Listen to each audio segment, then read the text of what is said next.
Hey guys, it's Jake and Mari, and this is the big picture with Lee Wheelbarger. Today is May 16th, 2017, and today we're going to talk about the current G1. We'll start off with talking about the current G1 storm that we're in right now. As you see, the solar winds are elevated to 625.4 kilometers per second. Today is the sixth straight day also without any sunspots. And right now we are sitting at 36 for the year. And last year we had a total of 32. So we've already surpassed, as we said in the previous show, that stretch has continued to grow. And it doesn't look like, we were just looking at a picture of the sun just now, checking out the corona holes, but I mean, normally you could probably see something popping up on the left-hand side in the back, but it's really hard to tell how much longer we're going to go without a spot. Well, I think we'll get some more spots. The electromagnetic field of the sun gets so weak that we don't have any more spots at all. We still will have a few more coming out. I mean, the sunspot average of what we're getting. So, we're basically at zero. We're at day 8 and no spots, but the average is saying 36. It's like we had talked about on one of the other shows of, how the average is done as opposed to what the real sunspot count is. And that number will continue to fall as, we progress out of this solar cycle and into the next. It will be interesting to see if we will see sunspots at all for next solar cycle. And when we talk about the magnetic fields in the sun, we'll actually be asking Valentina Zarkova on that coming up here in the near future. Yes, and before I mention that, you were talking about the next cycle, and I think I understand why you've been jumping up and down about what's going on with the sunspots. Am I correct in saying that we're not even at the peak yet of the solar minimum, and we're already en route to get the same kind of numbers that we would get in a solar minimum? What, we're 2 years out from the peak? Yeah, from the valley, the lowest point. We're not even there yet. We're on track right now. We're on track for probably about 120 to 150 spotless days. I can only imagine how much more we'll have next year or not have next year. Well, it's like I was saying on one of the other shows. Right now, we count spotless days in 10s, 20s, 100s. Before all of this is over with, there will be a period of time of where we don't see sunspots for 1,000 days, over 1,000 days. Because once the magnetic fields of the sun become so weak, the magnetic field that is required to produce a sunspot strong enough to do that. And so because of that, it won't make a sunspot. It's just like your car battery being dead. There comes a point when the battery gets so dead that it won't crank the car anymore. It just sits there and sparks, and clicks at you. We're getting to that point. As we're going down in the cycle, it will get weaker and it will not be able to create the sunspots. The magnetic field is no longer present that is necessary to make that happen. And so the sunspots will go away and we will continue to cool. We will get 19% more galactic cosmic rays coming in throughout the remainder of this cycle. So we have that to look forward to.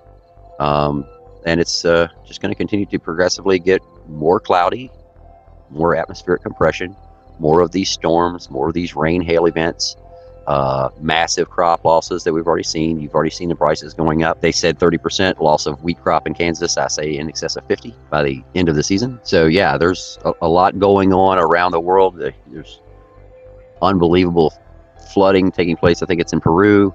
There's massive storms going through France, Italy, Russia, Serbia. I mean, there's 20 major storms that have taken place in the last 7 days that have been absolutely catastrophic. Each and every single one of them individually or catastrophic. We are now going to start coming to a point of where these disasters are no longer catastrophic. They will be referred to as biblical type events. And, you know, these things have happened in the past. They do happen. They happen regularly, you know, and we're talking on a cosmic time scale, not on a human lifetime scale. But, you know, so we have the 200-year flood. Everybody always talks about the 100-year flood. They always talk about the 200-year flood. Well, folks, all of those 100 and 200-year floods all take place in about a 30-year span, not over the 200 years. It's 206 years between them. We have 176 years of warming, of which we have just completed, and then we have 30 years of cooling, of which we are just starting into. So this is when this happens. Major volcanoes will go off, seismic activity, you know, all kinds of volcanic activity is already happening. It's up dramatically all over the planet. And then we have, of course, the giant coronal hole streams. You're putting more energy in, and it just goes on and on and on. And every little part of it is a small factor. But when you add them all up, you always come out with the same answer, and that is we're going to get colder.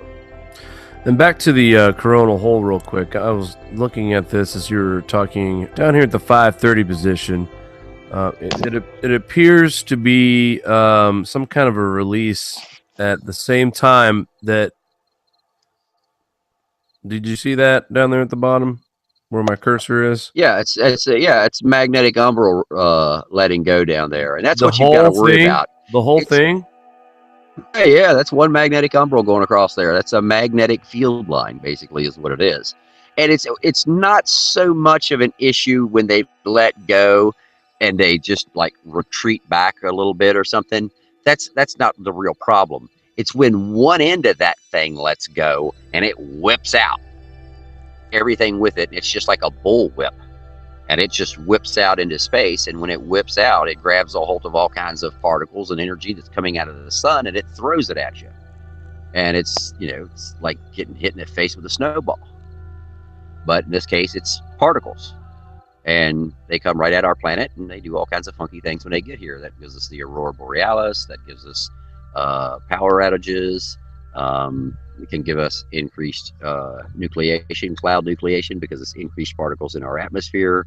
Causes, if it's an abrupt shock that hits the planet and we aren't already in some type of a coronal hole stream or something of that nature, can trigger large earthquakes in excess of 6.0s.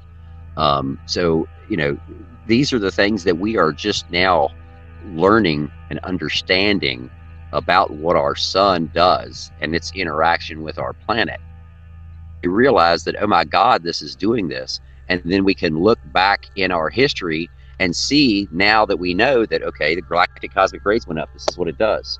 Well, let's see when that happened before. Well, then you look back in history and go, wow, every 206 years or 400 years or, you know, whatever cycles, you can go back and see it.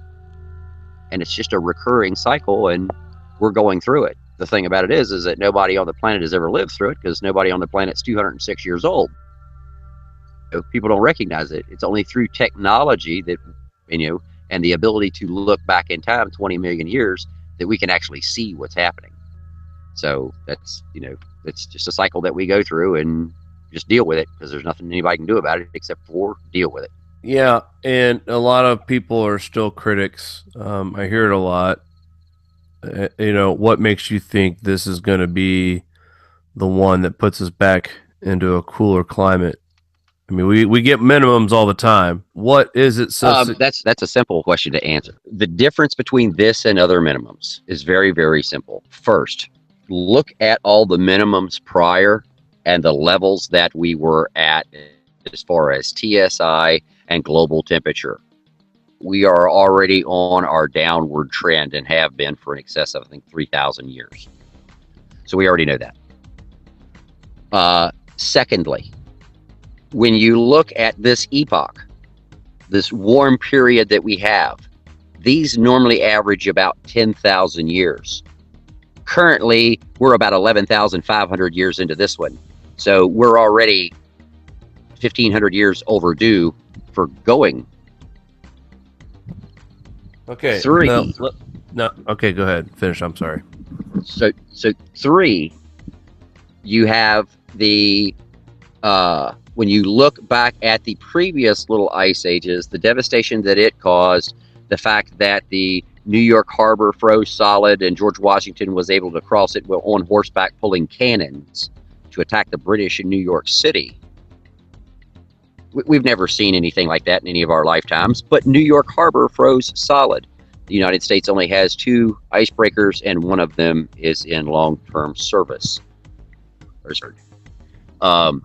So in addition to that, you also have, when you look at Valentina Zarkova's work and how the electromagnetic fields are collapsing or fighting each other, going 180 degrees out of phase within the sun, and you look at the weakness that that will cause, the instability that that will cause, and the duration that that will take place over the number of solar cycles.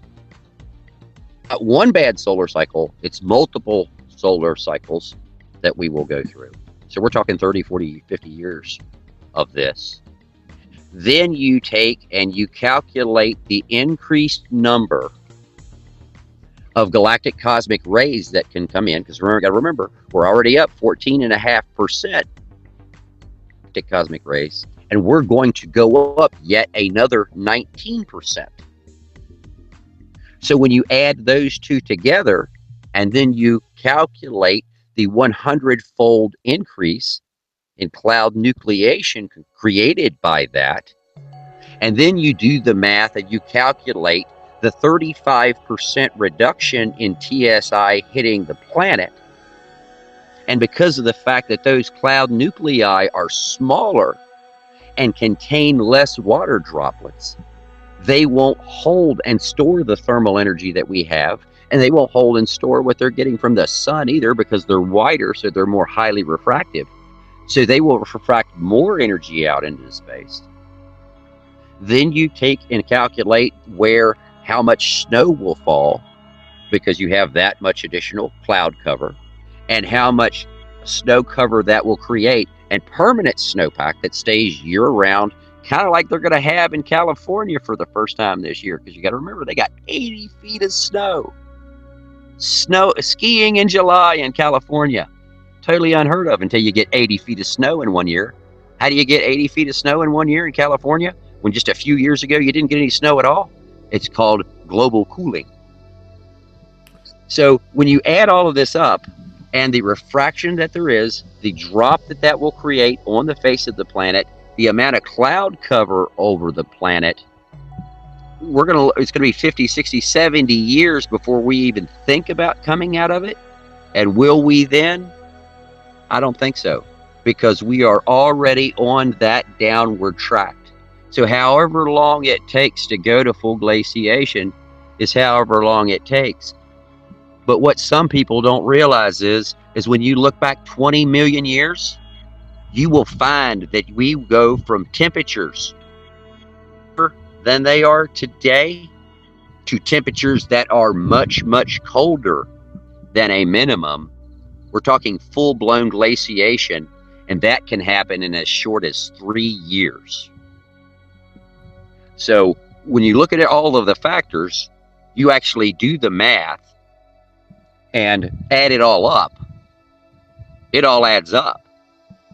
So, anybody can say, well, why do you think this? It's real simple. Go look at the facts and do the math for yourself, and you will see, because all the numbers that I'm spitting out, anybody can find. They're all over the internet. All you got to do is just go look for them, just like we did. Well, okay? And I wanted to ask you real quick. I wanted to ask you real quick too about that. When we talk about TSI and you go to the internet and you try to get a TSI reading, you go to NASA and you get a 1365, 1364 reading. But then you go to the website that I prefer to go to, actually, the Colorado, the University of Colorado, and they've been reporting TSI about four notches lower than what NASA will report it. Is there a reason why we're getting such a difference in between the two? Well, It used to be, they used to say that there was a calibration difference between the instruments, and then they actually did calibrations and found out that there wasn't a calibration difference really. They were all actually seeing about the exact same thing. And then people started injecting things called averages. And when they started putting these averages in, then you don't get the real number, you get the average number. So we just mentioned a prime example of that. If you go to NASA's website today, it says that we have 36 sunspots on the sun. Do we? No. There are no sunspots on the sun. Okay, we're in day 8 of that, or whatever you were saying. Day 6. Okay, day 6, excuse me. So we're in day 6 of that. So the difference is, if you go to NASA's website, they'll tell you that there's 36 sunspots. Are there? No. There haven't been any for 6 days. That's the real data. There haven't been any. It's just like the TSI, University of Colorado, is real data. That is what is there today. You go to NASA, look at what they're showing you. Guess what? You're back to your averages again. So their numbers are always higher. And on how they do their TSI, I've researched that and researched that and researched that, and I still can't find a real answer as to how they come up with that higher number. And I've been wanting to know that for about 3 years myself, because they won't tell you that. They'll just tell you, oh, this is what the TSI is. But when you go to the University of Colorado, who are, as far as I'm concerned, the official folks, that it's much lower than what NASA says. And if you look at the projection of the drop-off into a solar minimum, and you look at things like the Dalton minimum and the Maunder minimum, and you look at the TSI during that particular period of time in history, you will find that we are already below those TSI levels. Well, the Earth is cooling. And that brings me to my next question too. You know, the last show we did, we put a line basically in between the Carolinas and went straight across the country. If somebody wants to try to rough it and go through it and try to get through this, I know I was discussing with Mario earlier today, we were talking about solar energy. If the TSI is low now, are we going to be able to rely on solar energy in the next 2 to 3 years when there's more cloud coverage than what there is and the TSI is even lower? Yes, you can, but not at the current levels. Expect only about a 50% output from that panel once you start getting cloud cover. So if you've got a 400 watt panel, congratulations, it's now only a 200 watt panel or 150 watt panel, depending upon where you're at. In that condition, you know, of total cloud cover, you want the best panel that you can get, a 21%, you know, effective panel, and in total cloud cover. And when you know it's going to be total cloud cover, you want it on a high point so you can see as much of the horizon as you can, and you want to mount it flat. You'll actually get a little bit more energy by mounting it flat under total cloud cover than you will by aiming it towards the sun. I know people who put in solar go, well, that's crazy, Lee. But, well, go do the research and you'll find out that I'm right. You know, that's documented. I don't have to, you know, laboratories and manufacturers have already done that and proven that. Sun Power is a prime example of one of the manufacturers who has already done that testing. In fact, I consulted with them when we were designing my yacht. So, you know, they will give you the documentation, and other people will as well. So, you know, that's one thing that you should do is get more solar panels, because you won't have the output, just like you were saying. Yeah, we were also talking too. We had a pretty abundance of sun today. For once, last couple of days have actually been fairly pleasant, and the current temperature here in my part of the woods, we are in the middle to low 60s right now, middle 50s to low 60s, and with all the sunshine that we had today, the fact that we barely broke 60, it's amazing to me to be kind of like we were talking, Mari and I were talking, it was like a fall day. It felt like a cool, crisp fall day. Not like you would normally feel, even for New York standards. Still a little chillier. So it just makes me wonder, that cold air that's spilling in from Canada still, it's affecting the upper Northeast for sure. And with that kind of sunshine in May, and as long as the light we are having, it should be a lot warmer, at least about 10 to 12 degrees warmer than what we're dealing with right now. Oh, farmers in Georgia can't get their crops to grow because it hasn't warmed up enough. Just a few days ago, I'm in Central Florida. It was 53 degrees down here. You're in upstate New York. Yeah. I'm in Central Florida. It's 53. Yeah. Hard freezes here this year. What's your temperature right now? It's warmer than that right now. We're probably in the 70s, just about what it feels like. Well, I know we got a warm front coming in. We got that part of the jet stream where we're going to see some warmer air come back into the picture, but also just as fast as it came into the picture, it's going to be gone. So, and just showing that the jet stream hasn't really changed much. We're still seeing that. We're still seeing the you're still seeing the blockings of the wavy up and down, which is what it's going to continue to do. That it's only going to continue to become more elongated. And see, now that right there, that's beautiful. Do you see right in the middle of that, right above the equatorial region, where you've got that deep V right there with the dark blue spot in the middle of that? That right there is... Yeah, right there. Okay, now that right there is a prime example of where you can have some of the nastiest weather you ever did see. Well, because what you can have is you can have hot air, cold air, and wet air converging there all at the same time. You get unbelievable lightning, unbelievable rains. There you go. Yeah, that's what right there. That's what we're getting ready. That's what it does. Yep, that's what we're getting ready to see. Right there. Before we even look at the radar, Lee picked it up just through looking at the jet stream. But yes, we're gonna be seeing snow and cold temperatures. Mara and I were looking at the map together the other night, and we were seeing 30, 40 degree temperatures in New Mexico, Nevada. It's going to be towards the end of July. Like I was telling you, we're getting ready to get a warm up here in Western New York. I do believe we'll peak out at 80 degrees on Thursday, but by the weekend, we're back down in the mid 60s, and the future outlook doesn't even have us past 64 degrees by the end of May.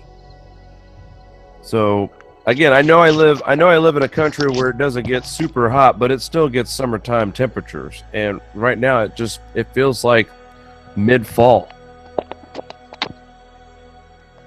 Yeah, and it's like I said, it's only going to get worse. This is just the beginning of it. And it's even down here in Florida, when the cold air moves in, feel a burst of cold air coming down, and it just puts a chill across you, and then it warms right back up. It's like it's a little pocket of cold air that has wisped it down to the surface, and you just feel it in a breeze. It's here, because you know what's happening, and you're walking along, it's 80 degrees outside, and all of a sudden it just feels like somebody opened the door on a walk-in and cold air enveloped over your body, and then a second later it's gone. It's looking at this map is just amazing to me to see this kind of pattern in this time of the year, and watching the cold front dip all the way. It's like the cold front line just snaps and goes all the way down to New Mexico. Right. And that's what's going to continue to happen, but it'll even go even further down. We're going to be going all the way down past the southern end of Florida, down towards Cuba, and down towards the equator, probably all the way down as 15 degrees latitude, both north and south of the equator.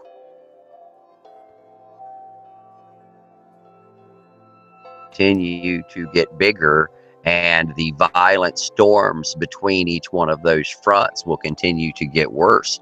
And this is where we will see these biblical storms of hail and ice, and atmospheric compression events, atmospheric rivers. Boy, it really seems to try to get its act together when it gets into the Northwest. Anyway, moving right along, back over to one of my new favorite pages here, spaceweathernews.com. Lee, you're the one that got me into this web page here. I've looked at a lot of pages that have a lot of information. I don't see anything in here not to believe. The food watch video I didn't get to watch today.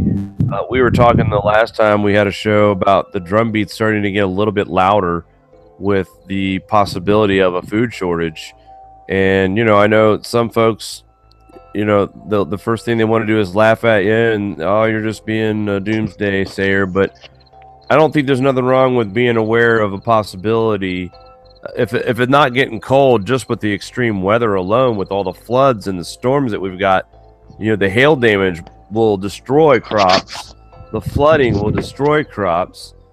And of course, what our natural weather we're having right now with the total cloud coverage, that alone, it won't give enough light to certain crops to grow properly. So I don't think it's too far-fetched to go out there and say, he might be pushing the fear button a little bit. I think it's appropriate to kind of think about these things because we're seeing a lot of crop loss already, and we're not even getting started yet. So that's concerning.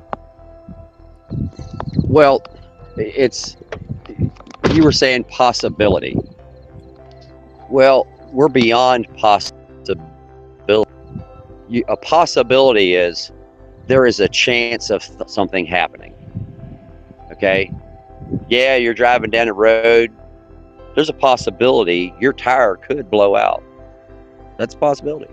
You carry a spare for that. Okay?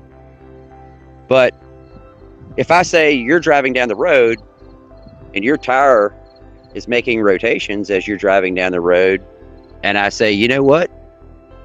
It's going to rotate again before you move from here to there.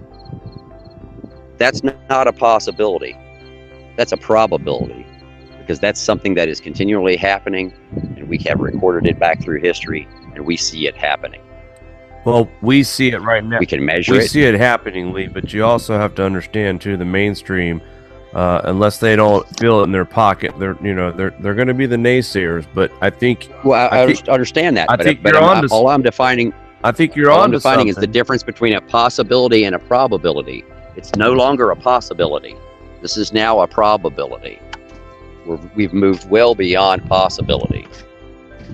Okay, when it's already happening and it's measurable, and you can go back through history and see it over 20 million years, and this is doing the exact same things that it did before. The only difference between this time and the other times is it's faster and it's worse and it's going to be worse, and we can see that. Okay, so you can guarantee that we will do what we did before because we're already going past that. It's kind of hard to say that, yeah, we're not going to go off the edge of the cliff when we just passed the cliff 5 feet ago. What's the chances of cycle 25 or 26 throwing us a curveball? None. There's no chance of that. We are on the downward trend. You can go back through all of the last 5 solar cycles and see that downward trend and how much we are losing. And that downward trend is cutting the number of sunspots in half, basically, as we continue down that. So we went from 170 or 150 to, 75, 35, 36. Ta-da, that's where we're at. The next one will be 18. But guess what? I don't think you're going to see it because that's where Valentina Zarkova's work comes in. So if we do see it, we'll only see it for the first part of it. I don't think it'll be all the way through that cycle until the magnetic field becomes so weak that we don't see sunspots at all. And so again, it's all math. Anybody can go do it. Research I did. They can contact the people at CERN. They can look at the documentation that's all peer reviewed from predominant people at CERN who have been there for 20 years, 30 years. So I think if you've been there that long, you kind of know what you're talking about. That's why they put you in charge of these massive projects like the cloud project and confirming the work of Heinrich Svensmark. And other people have now confirmed the work of Valentina Zarkova. So she's not the only one, along with her team, that is saying that. Other people around the world have went back and pulled the exact same data from the Galileo spacecraft and from the Wilcox Observatory in California, math, and came up with the same conclusions, because that's what's happening. I mean, look, it's not difficult math. You to lose power out of something, then that is a trend. Okay, so if you can measure the power coming out and say, okay, yesterday we were at 1,000 watts. Okay, today we're only at 900 watts, and the day before yesterday we were at 1,100 watts. We have a downward trend of losing 100 watts a day. Our sun's doing that, but it's a lot more than 100 watts. In fact, we've already lost close to 50% of the solar wind stream over the last, 6-7 years. So it's already happening. It's measurable. People around the world see it. People around the world are talking about it. People around the world are concerned with it. And people around the world are trying to prepare for it here in this country as well. The difference between this country and other countries is our media won't talk about it. In other countries, they do. So, there are people who still are on the CO2 bandwagon and have paid to be, or get perks for that, or get their research grants for that, or whatever, and they're going to ride that gravy train as long as they can. And there are still people who are dumb enough to believe that. But anybody with a brain in their head who wants to do the research can go and do it and see that all of that was a load of malarkey. And we know that because when you look at what they have in their models and you look at the actual data of what the Earth can and does do, you will find that the parameters of what the Earth can and does do, along with the sun, are way beyond the parameters that are inside their model. Additionally, you will find that their model is one of the most inaccurate models that's ever been produced. They have yet to produce a model that actually shows what the climate has done or will do. The majority of the other models out there are using actual facts, not made up things, and they are accurate to within 97% of every part of that model as a complete solution or calculation to go by to compare to actually what transpired. So what they did was they went back in time, they put in the figures back then and said, okay, let's go forward 400 years and see what it is now. What would it be? And ta-da, they're within 97% of what it would have been. That's Valentina's work, and we can talk to her more about that. Yeah, quickly, we have some exciting news coming up. We've been in contact with Valentina Zarakova. Lee has pretty much introduced me to her work over the last several months. I decided, and Mari and I both decided, to reach out to her and possibly try to get her on for an interview, and she has agreed. We're just waiting to hear back from her on what time and day works best for her. But so stay tuned for that. Here in the next week or so, we will have Valentina Zarakova as our guest. Lee and I will be asking some questions about her work. And Lee, you've followed her for a while. You can probably give everybody a little breakdown of a little background about her, if you don't mind. Yeah, she has. She's originally from Russia, is my understanding. She, I think, works in England now, and she works at, and I can't remember the name of the university that she's at. Her team, with a bunch of other physicists, and her study is magnetic fields. That's what her doctorate or whatever have you is, PhD is in magnetic fields and their interactions. And she actually has patents and has written numerous papers on that, and is a highly respected scientist within the world arena. So, we're not talking about Joe Blow from out in the middle of nowhere saying this. So that when she came out with it, people didn't want to publish it. People wanted to squash it. People, because it went against everything else, that everybody else was saying, to hide it. And finally, They brought it out, and of course she was chastised for it, and so on and so forth. But went back and done the same research. And the thing about research is, if you can duplicate it and all the math lines up, well then, hey, other people have done it, and yeah, this is how it works. Okay, or at least how we think it works. So, has all of that, and so the Russian government and other governments have taken her work and other people's work, seen what they have done, and taken a look at the picture of what it's going to draw for our future, and are now acting accordingly and preparing their countries, preparing their militaries, preparing their nation for the change in the coming cold climate. And you can see that with China putting railways in out in Africa. You can see that in Saudi Arabia purchasing land in Arizona.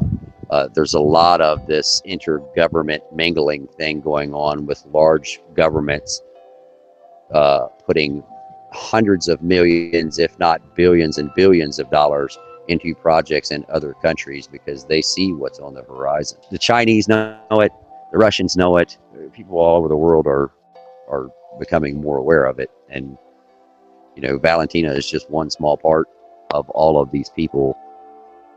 And, you know, her research, which we'll talk more about, has pretty much shown that these two magnetic fields are going to be fighting and create instability and a decreased magnetic field so that the sun won't be able to produce the sunspots. And folks, here's a new part of a new segment that we're going to start doing here every show is Lee and I have talked, and we want to be able to provide not just information on what's going on with our weather, but as well as some survival tips. Lee and I were talking about alternative heat sources last night because, again, some folks may not have the desire or the means to move south, and there is ways to thrive in the grand solar minimum. Lee, if you could tell us about what we were talking about last night. We were talking about alternative heating sources. Yeah, so years ago we put together, it's a 55-gallon drum, and you can look it up. In fact, I think I sent you a link on YouTube to it. They call them a double barrel wood stove. Now, my design for a double barrel wood stove is a little different than other people's, and I'll tell you that in the description. But basically what you do is 5-gallon drum, you lay it on its side, and you have the end that has the caps in it. And so you want to take the larger cap down at the bottom. So what you want to do is have a pipe that goes on there and pulls fresh air from outside in, rather than taking the warm air from inside your house and sucking it out of the house and running it up the chimney. So you turn the bottom barrel that way, you weld another barrel on top of it. You have a pipe that goes between those two barrels. So you've got two barrels on their sides, one on top of the other. And then in the top barrel, you weld a plate that goes inside of it from the bottom all the way across on the sides to almost to the top. So is that when you put your wood in the front of the bottom barrel, you're going to put a little door down there, and you can buy a kit to do this, by the way. You know, very easy to do. So you put some legs on the bottom of the barrel. You can either put sand in the bottom, or you can put bricks in the bottom as a liner in the bottom of it. You have the pipe bringing fresh air from outside into the bottom of the front of it, so you're not taking your hot air. When you have your little fire in it with the door open, you close the door, the heat builds up inside, goes up the pipe from the bottom one in the back of it, away from the far end, away from the door, comes up into the bottom of the top barrel where the hot air hits the metal divider that I was talking about. The air has to then come to the front of the barrel, go around the divider, and then go back to the back of the barrel before it goes out. That's the way that you can steal the most heat out of your smoke before it goes out of the top of your house. So that's a quick and easy thing to build if you have a little bit of experience in welding or have a friend who is a welder. It's cheap. They work very, very well, and you can use them for years.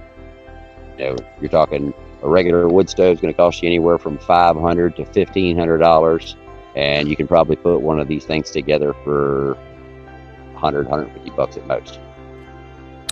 I was showing pictures of some of the different types of homemade ones. Some of them are really nice. Some of them are pretty rustic and to the point.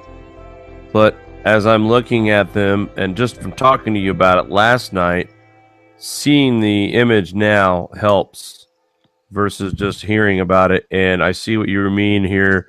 We've got the bottom one where you put your wood in. There's your pipe that connects to the top one. And also, like Lee had said, the first time you light one of these up, you want to do it outside first. It'll smoke out your house. We're not trying to get anybody killed of carbon monoxide poisoning here. But this is yeah, and you can see right on the one you've got there on the screen. You can actually see the hole in the bottom of the barrel of the face of it, right there. Yeah, that's where you put your pipe to pull fresh air into the stove from outside, and then you just put a little quarter turn valve on that, and you use that as your damper, and it'll keep your house a whole lot warmer, because normally a wood stove or a fireplace, the air that's going up the chimney, it has to suck in through the walls of your house. So it comes under the doors, it comes in around the windows, any cracks anywhere. It pulls that cold air into the house, and then the wood stove has to try to heat that. Whereas that if you have a tube running from the wood stove to the outside, it's pulling all of its air from the outside, and the warm air stays inside the house, and it keeps the house much warmer with less wood. Let me ask you, and this might be pretty funny to you maybe, but I'm not too handy when it comes to inventing or putting something together.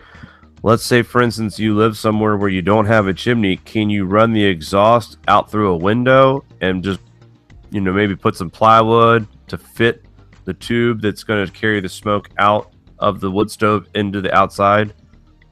You can, but around that plywood, where the wood stove is going through that plywood, you need to have a metal flange around that, so as that the wood stove pipe is not directly against the plywood, so it doesn't catch it on fire. There you go. And always make sure that the coming up goes into the bottom of the pipe that's above it. And that'll always make sure that the smoke doesn't come out in your house, and it goes out the chimney like you want it to. Well, Lee, I want to thank you for this little segment here, because that's probably one of the number one thing that I worry about if I stay where I'm at. Mari and I, we have kids, we have family, and what are we going to do about heat? What are we going to do about electricity? We've talked about solar, which we'll mention in the next show. Now we're talking about heat, and slowly but surely the plan is starting to come together. At least we have an idea of what we're going to do. So again, I really appreciate you bringing these ideas, and hopefully every week we can bring a new idea about how to thrive in the Grand Solar Minimum, because I think that's the most important thing right now. Is not just, we're not trying to scare anybody into, the worst is yet to come, but we also want to get people ready for the worst. And I do believe with what we've looked at and everything that we've monitored, Lee, I'm getting more and more sold into what you've predicted and what you're forecasting. You haven't been wrong too much. And like I said, like you said, look it up for yourself. And as long as you understand some of the data, what it means and what it does, the information is pointing to where you're saying is going to happen. And that is, we're not even there yet, and it's going to get worse. We're going to get colder, and it's going to be impossible to grow anything. I think you said above the 35-degree mark or below? Above 45 is where it's going to be really difficult. That's, a little farther north. Around the 30-degree to the 45-degree mark, you will have times where it is very difficult to grow. Where they will have the most difficulty is above 45. They won't hardly be able to do anything up there. They're saying that basically it's from the equator up to 15 degrees, no big deal. 15 to 30 degrees is questionable. 30 to 45 degrees, you're going to have some problems, and 45 and above, it's going to be extremely difficult. I'm trying to mark real quick on my map here where we're talking about 45 degrees north, or are we talking west? So it's up above. It's about Seattle, Washington State, Oregon on the East Coast. It's Gotcha. up around Connecticut, somewhere along in there, New York. So up Uh, here, and you know, and not too generally do we have a lot of. I don't think we rely on a lot of co-ops up this way, but um, here in Western New York, we fall in that category. So that, you know, if you are going to try to be self-sufficient, you might have to move it indoors for a little while. yeah, and that's one of the things that we're testing right now with our test plot that we have here. We're getting ready to test a new, which is basically a organic soil that's a sandy loam type soil, um, and we're mixing that 3 to 1, so it's 12 dust, 1 part very good topsoil, and we're mixing that together to use that as a planting soil for root crops. And it allows them to grow easier because it is a softer material for them to penetrate, as well as it will hold the moisture because 3/4 of it is sawdust. So you have less of a chance of evaporation. But in the soil much better. So you don't have to put as much water on the plant. It'll continue to hold it in the pot as opposed to running out on the ground if you overwater. So yeah, there's lots of things that we'll be able to bring to the public that we're doing. In fact, I was just on the phone with the University of Florida today about LED grow lights for crops in the field, and I'm starting a project down here. We were working on it today to illuminate almost an acre LED lighting to increase the daylight hours to see how much we can increase our yield because we're going from 13 hours of daylight to 15 to 18 hours of daylight, depending upon where we are in relation to the summer solstice. Interesting. Well, Lee, I think this would be a good point to leave off for this episode. I want to thank you again for coming out and giving us your input. It's always appreciated, and looking forward to our next one. Do you have anything you'd like to say before we head off?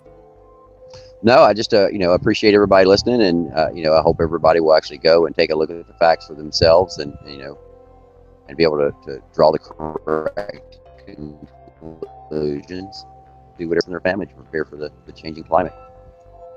Yeah, and what Lee's basically reiterating there at the end, we lost his audio for a second, but basically, folks, just you can do your own research. We'll try to start leaving more links in the description box. That way you can go check out some of the channels that we check out as far as websites we go for our information. And hopefully we can get some links into some of the YouTube channels that are on the same page as we are. I know Adapt 2030 is the big one right now. So with that being said, we want to wish everyone a good night, and we'll see you again soon.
It doesn't look like we were just looking at a picture of the sun just now, checking out the corona holes. But I mean, normally you could probably see something popping up on the left-hand side in the back, but it's really hard to tell how much longer we're going to go without a spot. Well, I think we'll get some more spots. The electromagnetic field of the sun gets so weak that we don't have any more spots at all. We still will have a few more coming out. I mean, the sunspot average of what we're getting. So, we're basically at zero. We're at day 8 and no spots, but the average is saying 36. It's like we had talked about on one of the other shows of, how the average is done as opposed to what the real sunspot count is. And that number will continue to fall as, we progress out of this solar cycle and into the next.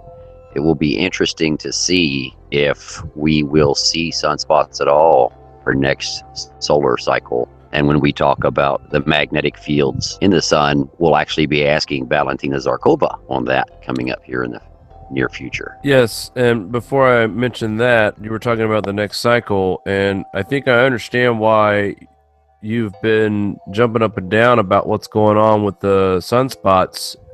Am I correct in saying that we're not even at the peak yet of the solar minimum, and we're already en route to get the same kind of numbers that we would get in a solar minimum? What, we're 2 years out from the peak? Yeah, from the valley, the lowest point. We're not even there yet. We're on track right now. We're on track for probably about 120 to 150 spotless days. I can only imagine how much more we'll have next year or not have next year. Well, it's like I was saying on one of the other shows. Right now, we count spotless days in 10s, 20s, 100s. Before all of this is over with, there will be a period of time of where we don't see sunspots for 1,000 days, over 1,000 days. Because once the magnetic fields of the sun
Hey guys, it's Jake and Mari, and this is the big picture with Lee Wheelbarger.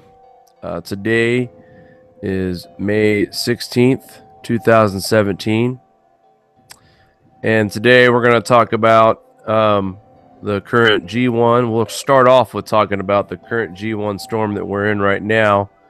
As you see, the solar winds are elevated to 625.4 kilometers per second. Today is the 6th straight day also without any sunspots. And right now we are sitting at 36 for the year. And last year we had a total of 32. So we've already surpassed, as we said in the previous show, that stretch has continued to grow and become so weak the magnetic field that is required to produce a sunspot strong enough to do that. And so because of that, it won't make a sunspot. It's just like your car battery being dead. There comes a point when the battery gets so dead that it won't crank the car anymore. It just sits there and sparks, and clicks at you. We're getting to that point. As we're going down in the cycle, it will get weaker and it will not be able to create those sunspots. The magnetic field is no longer present that is necessary to make that happen. And so the sunspots will go away and we will continue to cool. We will get 19% more galactic cosmic rays coming in throughout the remainder of this cycle. So we have that to look forward to. And it's just going to continue to progressively get more cloudy, more atmospheric compression, more of these storms, more of these rain, hail events, massive crop losses that we've already seen. You've already seen the prices going up. They said 30% loss of wheat crop in Kansas. I say in excess of 50 by the end of the season. So yeah, there's a lot going on around the world. There's unbelievable flooding